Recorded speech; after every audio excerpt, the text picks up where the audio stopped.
I'm Britt. I'm Tori. And I'm Tia. And as we've been discussing Pride Month, we've been diving into the history and how the persecutions of people of the community with the Lavender Scare and then the emergence of gay civil rights and with the Stonewall riots. I believe as young people, we've heard this a lot from like a lot of older generations, and I don't want to turn this into a generational thing, but it is something we've heard a lot where, especially with the discussion of non-binary and pronouns, we've heard a lot of people get confused about that or go like, well, that didn't exist back in my day. I don't have pronouns. My pronouns are you, ASA. That's a TikTok audio. I did not come up with that. What you can see from our discussion, though, is that queer people have always existed. Yeah. This is not a new emergence from the younger people. We've always been here. There's lots of great research and history. There's one, I forget the scholar's name, it's an academic book called Gay New York, who talks about the gay community, obviously in New York in the late 19th century and the early 20th century. There's great Instagram accounts. I've mentioned it before, I think it's called like Sex Work History or Sex History, where she has, the scholar there has shown research on different like people who have dressed in different genders and gender fluidity. And also once you start, the best thing you can ever do is, if you're interested in this, is I would start with a book like Gay New York, or I think her name is, there's another scholar called Jen Manion. They have done a book on cross-dressing in the late 19th century, and they've done pretty recent scholarship.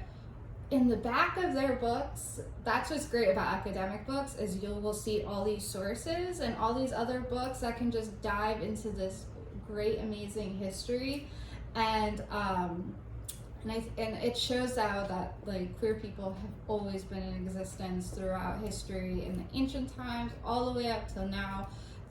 And in all different cultures, you have, I think it's like the Two-Spirited and indigenous cultures.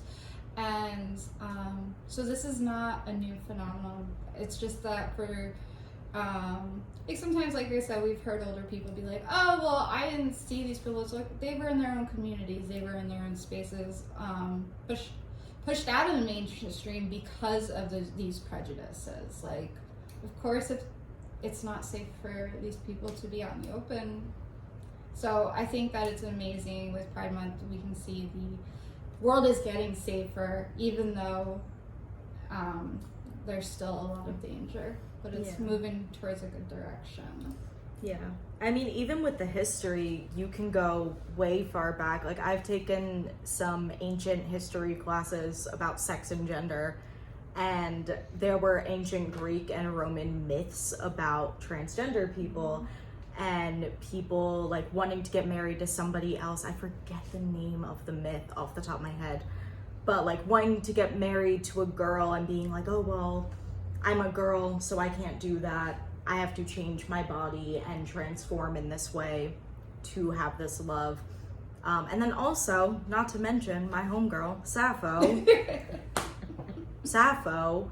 And even in, the worst is I don't remember any of like the names, but in ancient Egypt, there's a tomb of these two men together. Oh, yeah. That has been heavily debated, because at first it was like, oh, well, they might be brothers, they're probably twins, but then some other readings are like,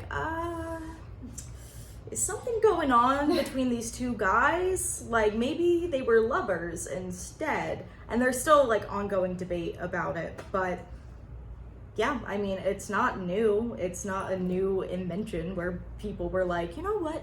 I'm gonna like my same gender now. You know what? I want to be a different gender now. There's been iterations of it throughout, as long as people have existed. Yeah. As long as any sexuality and relationships and community have existed, there has been some iteration of queerness.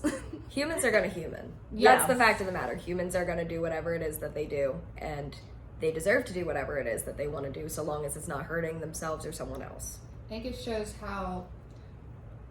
I think it really shows the beauty of the world when we allow people to be just like. I know this is like we say it all the time, but it's true. Like our authentic selves. Like that's when people are the happiest, and the world just is more beautiful because of It's more peaceful. Yeah. Because not everybody is angry. Yeah, and that really shows that we are, like I said, like the world is a safer space. We just have to keep fighting to keep it that way so that people feel safe to come out and be who they are. Lady Gaga said it herself, born this way. Yes. Born this way. Born this way. Just born this way. Well, thank you so much for listening. As always, like, share, and subscribe, and shout out. So, also a little shout out. We have a museum now that has newly been reopened at it's called Potter's Tavern. It is in Bridgeton, across from the courthouse on Broad Street, and they are open Saturdays and Sundays 12 to 4, and we had our first reopening that will be open. The museum will be regularly open on weekends till December, and we had our first tour come in that day, and he looked at me and he was like, "Are you part of the podcast?" And he told me how much him and his wife love the podcast. So shout out to Dan Casella for supporting the work that we are doing. Thank here. you. Thank you.